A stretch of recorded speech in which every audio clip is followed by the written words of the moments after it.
The play. Why was Hamlet pretending to be mad? Why hadn't he killed Claudius at once? Why he had heard the story? One reason was that he had begun to worry about the ghost. Perhaps it was not really his father at all. It could be the devil from hell. But there was another more serious for Hamlet's actions.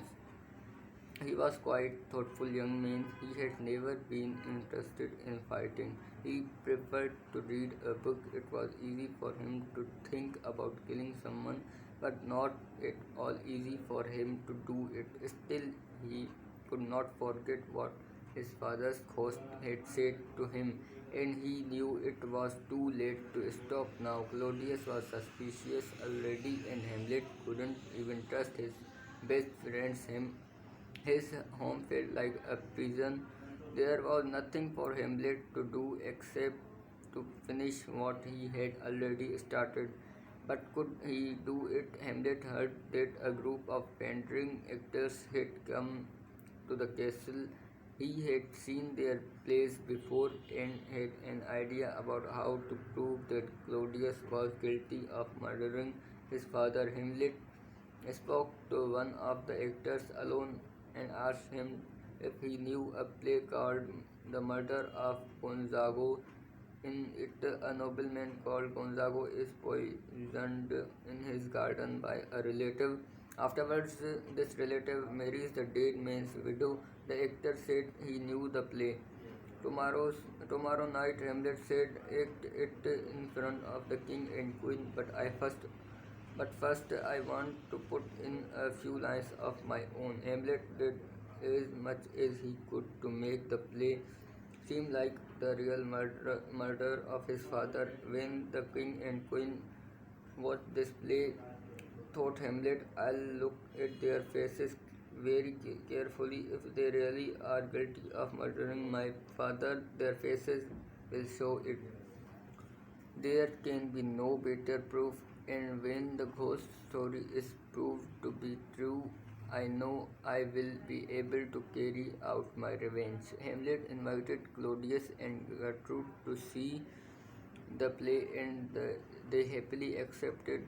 And they hoped that it meant that Hamlet was at last getting better and becoming interested in things again. Hamlet told Horatio what he had arranged and asked him to watch the king and queen. But as he waited for the night of the play to come, Hamlet suddenly became furious with himself. I am a coward. Why don't I admit it? It's not just proof that I need. I trust the truth is I can't do it. I can't kill my own father's murderer. How can I be such a failure and coward? And brave man couldn't do it and not worry about anything at all. He said to himself, such a simple thing, and I can't do it. This is all becoming too difficult. I hate myself and I hate what I have to do. I'll kill myself, then everything will be over, and I won't have to struggle anymore. I can just sleep, but what's waiting for me after death could be even worse than this. Oh, I am too much of a coward even to kill myself, let alone the king. There's no hope for me. Hamlet sat with his head in his hands, waiting for the play to begin. It was soon time for the play. Claudius and Gertrude entered and sat down in front of the stage.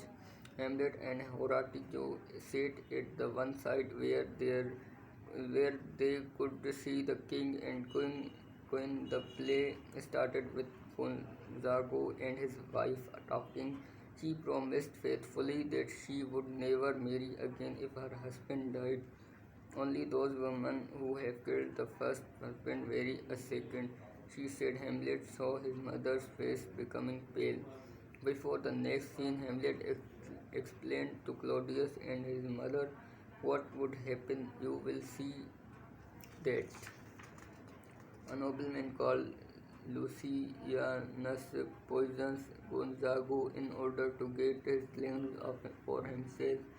The prince said, "Then we find out he loves Gonzago's wife." Claudius only watched a little of this scene. He suddenly got up and rushed from the room. Hamlet had his proof. There could be no more delay as Hamlet discussed what had just happened with Horatio. A messenger told him that the queen wished to see him immediately.